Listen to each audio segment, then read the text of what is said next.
권혁성 원장의 한방톡.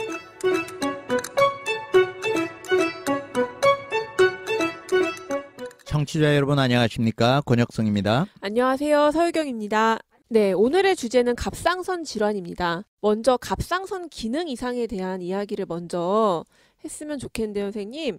이게 항진증과 저하증이 있다고 하셨어요. 네네. 항진증을 먼저 짚고 갈까요? 네. 갑상선 기능 항진증, 저하증은 뭐 본인이 앓고 있는 분들은 뭐 이미 인터넷을 찾아보고 아실 거고요. 네네. 이 방송을 들으시면서 도움을 받는 분들은 내가 진단은 받지 않았는데 혹시 이게 내가 이 증상인가? 그렇게 체크를 해보면 좋은 방송이 될 것 같아서 네네. 갑상선 기능 항진증에 내가 어떻게 진단할지를 한번 하나씩 살펴봅시다. 네네네. 그래서 이제 갑상선 기능 항진증은 앞서 말씀드린 대로 갑상선 호르몬이 너무 많이 분비가 되죠. 그러면 어떻게 되냐면은 내가 너무 흥분돼. 대사가 너무 잘 돼요. 그래서 어떤 현상이 생기냐면 잘 먹는데 살이 빠져. 그리고 심장이 빨라지니까 땀도 많이 흘려요. 네. 그래서 심장도 빨라져요. 그런 거를 우리 갑상선 기능 항진증이라고 하는데 이거는 이제 일명 우리가 그레이버스 질환이다 이렇게 이야기를 해요. 그레이브스 그래서, 질병. 그렇게 이제 이름을 붙여서 그레이버스 병이라고 이야기를 하는 경우가 있는데 같은 건 아닌 거죠? 네, 그러니까 갑상선 기능 항진증 중에 하나인 거죠. 네네네. 원인 중에. 그래서 이제 갑상선 기능이 그러면 왜 항진이 되느냐? 네. 그래서 이제 이것도 면역 체계 이상이 생겨서 오는 거예요. 내 갑상선이 있는데 자가 면역 질환이 생겨서 스스로 내 갑상선을 막 공격해요. 그래서 갑상선에 이게 부으면서 막 호르몬을 많이 분비하게 되는 항진증이 일어나게 되죠. 그게 이제 그레이버스 병이다라는 거고요. 그 외에도 이제 중독성 결절성 갑상선 종양, 갑상선의 선종, 그다음에 그거 외에도 뭐 약물 요거들을 과다하게 먹어서 또는 2차성으로 오는데 뇌하수체의 분비에 문제가 생기는 거. 그래서 네. 이제 뇌하수체 종양이 생기면 갑상선 호르몬에 이상이 오게 돼 있어요. 뭐 갑상선 자극 호르몬의 영향 때문에. 네, 그렇죠. 그리고 2차성이라 그러는 거죠. 원인 질환이 따로 있기 때문에 그런 여러 가지 질환들이 있는 거를 갑상선 기능 항진증이라고 이야기를 합니다. 네네. 그럼 저희가 방송 들으시는 분들이 자가 진단할 수 있는 갑상선 항진증의 결정적인 증상들이 어떤 게 있을까요? 네, 말로 한번 쭉 해보죠. 네네. 가장 중요한 증상이 있고요. 보조적인 증상이 있어요. 네네네. 그래서 이제 점수를 매겨서 이제 뭐 내가 20점 넘어가면은 확진. 그다음에 20점 이하의 12점부터 20점 이하는 내가 갑상선 매우 높다. 네. 그다음에 12점 이하로는 의심해라. 뭐 이렇게 이제 분류를 하는 건데 네. 쉽게 생각해서 이제 가장 중요한 증상 하나당 5점을 주는데 네. 이 중에 뭐 한 4개 정도, 3개 정도만 해당이 된다. 그러면 갑상선 질환을 의심해야 돼요. 예, 벌써 15점이니까 3개만 해도. 그렇죠. 그래서 첫 번째가 이제 밥맛은 너무 좋은데 살이 빠진다. 요것만 봤을 땐 좀 부럽다.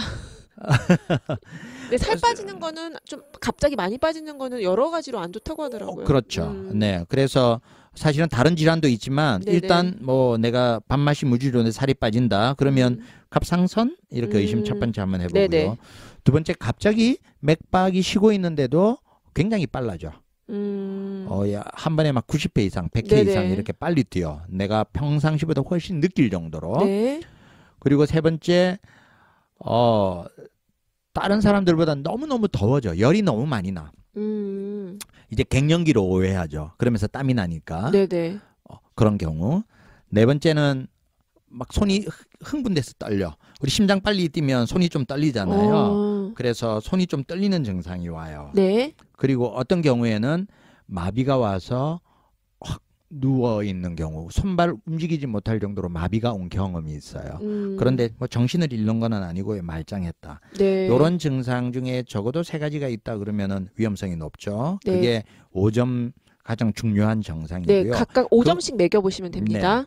그 외에도 이제 1점씩 체크를 하면 여성들 같은 경우에 생리가 불규칙해졌다. 네. 아, 그러면 내가 갑상선의 이상 1점 체크하시고요. 그리고 생리가 없어. 임신도 아니야. 네네. 그러면 의심. 그다음에 최근에 설사를 자주 한다. 그다음에 예전에 갑상선 약을 먹었다. 네. 그리고 목이 갑자기 붓고 좀 아프다. 네네. 가족력 중에 갑상선 기능 이상의 환자가 있다. 네. 그다음에 관절이 많이 붓는다. 네. 최근에 피부가 가렵다. 건조해지고 가렵다. 네네. 그리고 최근에 눈들이 이렇게 튀어나오는 것 같다. 우리가 그레이버스 병 같은 경우에는 눈 동자가 돌출될 것 같은 그런 외형으로 바뀌거든요. 한번 보면 아는데. 네, 그렇게 눈이 튀어나올 것 같다. 그리고 머리카락이 가늘어진다. 이거는 네. 어떻게 알아챌 수 있죠? 머리카락 가늘어지는 거를 평상시에 몰라요? 내 머리가 가늘어진다는 건 당연히 다 느끼죠. 빠지는 머리카락을 봐서 알고 머리가 잘 뚝뚝 뭔가 끊어진다거나 잡았을 때 조금 그럼요. 허전함이 볼륨감도 느껴지고 없어지거나 충분히 알게 되죠.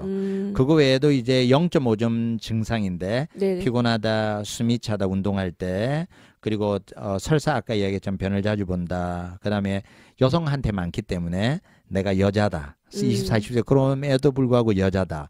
그리고 성격이 신경질적으로 변했다. 그리고 근력이 약해졌다. 그리고 남자들 같은 경우에 발기가 안 된다.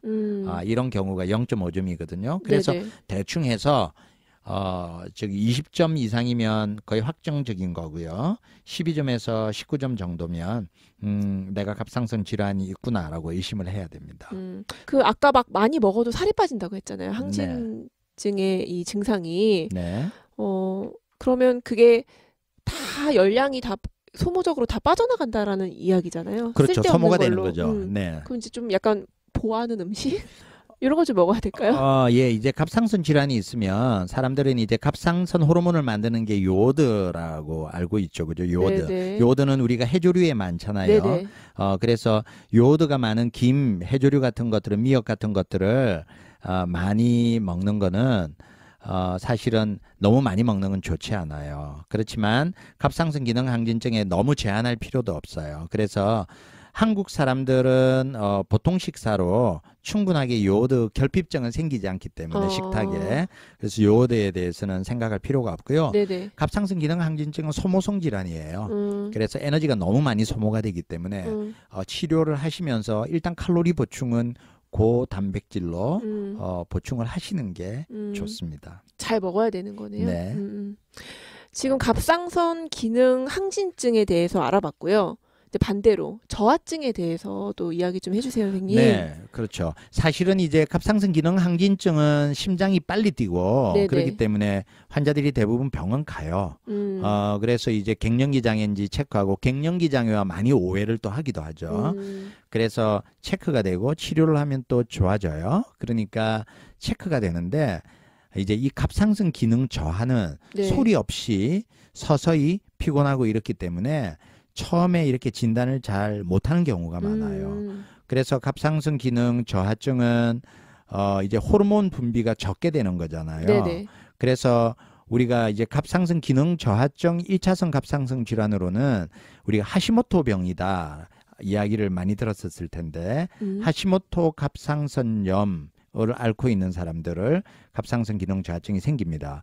근데 왜 하시모토라고 그랬냐면 일본의 하시모토라는 사람이 처음 발견해서 네네. 하시모토 갑상선염이라고 이야기를 했는데 이것도 똑같이 면역 질환이에요. 그래서 자가 면역의 공격을 받기 때문에 아직도 정확하지 않지만 갑상선에 염증이 생기고 그걸로 인해서 처음에는 일시적인 항진 증상이 생기다가 점점 갑상선 기능이 저하가 돼서 갑상선 호르몬이 분비가 안 되는 거죠.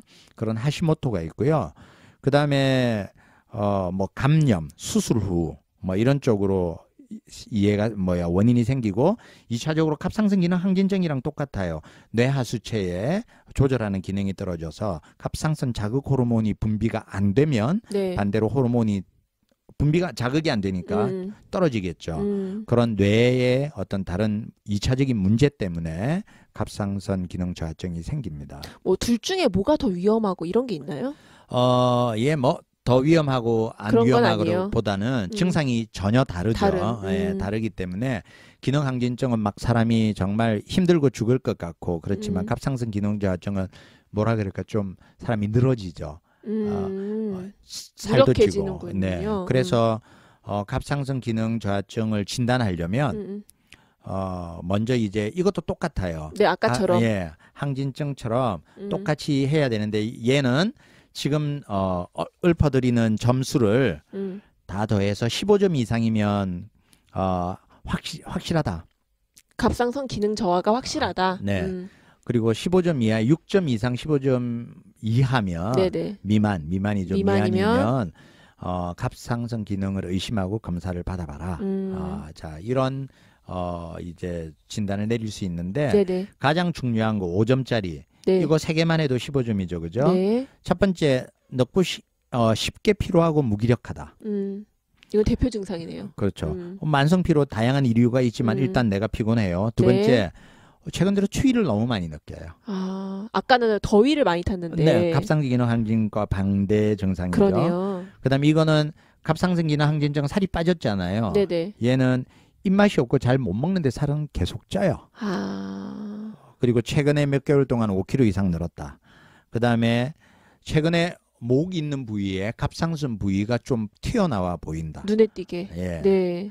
왜냐하면 갑상선 호르몬 분비가 안 되기 때문에 갑상선 종이 커져요. 자꾸 분비시키려고 노력을 하는 거죠. 그래서 그렇구나. 커지는 겁니다. 왠지 반대일 것 같은데 항진증이 왠지 목이 부을 것 같은데 네. 그게 또 아니네요. 네. 그래서 요런 질환 방금 4개 중에 5점짜리가 3개 이상 있다 그러면 그 해당이 되고요. 네. 한 2개 있다. 그다음에 나머지 보조 이제 증상들. 증상들이 4-5개 있으면 또 확진이 되겠죠. 네네. 최근에 피부가 푸석푸석하고 모래알처럼 변한다. 그다음에 눈썹이 많이 빠졌다. 그다음 맥박이 얘는 느려져요. 60회 이하로 서맥이 오기 시작하고 네. 숨쉬기 힘들고 변비가 생기고 잘 붓고 말하는 동작이 느려지고 그리고 내 혀가 굉장히 커졌다라고 생각해야 돼요. 혀가요? 예, 혀가 이거 왜 입안에 그래요? 붙는 거죠. 이 안에 커진 느낌이 나는 거고 그리고 목소리가 잘 쉬고 나는 40대에서 20대 사이의 여성이다. 네네. 이러면은 의심을 많이 해야 됩니다. 네, 방금 불러드린 보조 증상에는 1점씩 네. 점수를 주시면 돼요. 네. 정반대의 증상이네요, 정말. 네. 네, 그러면 이제 저하증일 경우에는 네. 뭐 주의해야 할 음식이라든지 아니면은 좀 좋은 음식이라든지 이런 게 있다면 뭐가 있을까요? 네. 이제 갑상선 저하라고 하면 다량의 요오드 섭취를 하라라고 일반적으로 알고 있기 때문에 네네. 우리 이제 많이 먹으려고 애쓰는데 앞서 이야기한 것처럼 네네.